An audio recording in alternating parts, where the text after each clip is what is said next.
നമുക്കെല്ലാം അറിയാവുന്നതുപോലെ V S ഒരു അസാധാരണ സഖാവും അസാധാരണമായ ജീവിതവുമാണ്. ഇന്നലെ മെഡിക്കൽ കോളേജിൽ നിന്നും ഒരു ഉന്നതതല വിദഗ്ധ സംഘം ഗവൺമെൻറ്റിൻ്റെ കൂടി നിർദ്ദേശമനുസരിച്ച് ഇവിടെ വന്ന് ഇവിടെ നടന്നുകൊണ്ടിരിക്കുന്ന ചികിത്സാ രീതി അവർ അവലോകന വിധേയമാക്കി. ഇന്നത്തെ നിലയിൽ ഇപ്പോൾ നടക്കുന്ന ഈ ചികിത്സ മുന്നോട്ട് കൊണ്ടുപോവുകയാണ്. ശരിയായിട്ടുള്ള ചികിത്സാ രീതി എന്ന് അവർ അംഗീകരിച്ചു. അപ്പോൾ അതനുസരിച്ച് നടക്കുകയാണ്. അപ്പം ചില പ്രയാസങ്ങൾ ഉണ്ട് എന്നാണ് ഡോക്ടർമാർ പറയുന്നത്.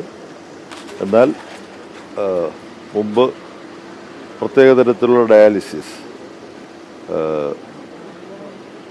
Continuous renal regeneration therapy CRR എന്ന് പറയുന്ന ഡയാലിസിസിൻ്റെ ഏറ്റവും തുടർച്ചയായിട്ടുള്ള ഡയാലിസിസ് സമ്പ്രദായം, അത് ഇന്നും വീണ്ടും തുടരുന്നതാണ് അവരാലോചിക്കുന്ന കാര്യം. ഡോക്ടർമാർ വന്ന് എല്ലാ സ്ഥിതികളും വിലയിരുത്തിയിട്ടാണ് അവർ തീരുമാനമെടുക്കുക. അപ്പോൾ നമ്മൾ മുമ്പ് പലപ്പോഴും കണ്ടിട്ടുള്ളതുപോലെ വൈദ്യശാസ്ത്രത്തിൻ്റെ സഹായവും VSൻ്റെ നിശ്ചയദാർഢ്യവും VS വ്യായാമമൊക്കെ ചെയ്ത് ഉറപ്പിച്ച നല്ല ഒരു നമുക്കൊന്നുമില്ലാത്ത ആരോഗ്യമാണ് VSനുള്ളത്. അപ്പം അതൊക്കെ കൊണ്ട് അദ്ദേഹം ഈ ആരോഗ്യ പ്രതിസന്ധിയെ മറികടക്കുമെന്നാണ് നമുക്ക് പ്രതീക്ഷിക്കാൻ കഴിയുക. എന്നാൽ കുറച്ച് ക്രിട്ടിക്കലാണ് എന്നുള്ള അവസ്ഥ മാറിയിട്ടില്ല.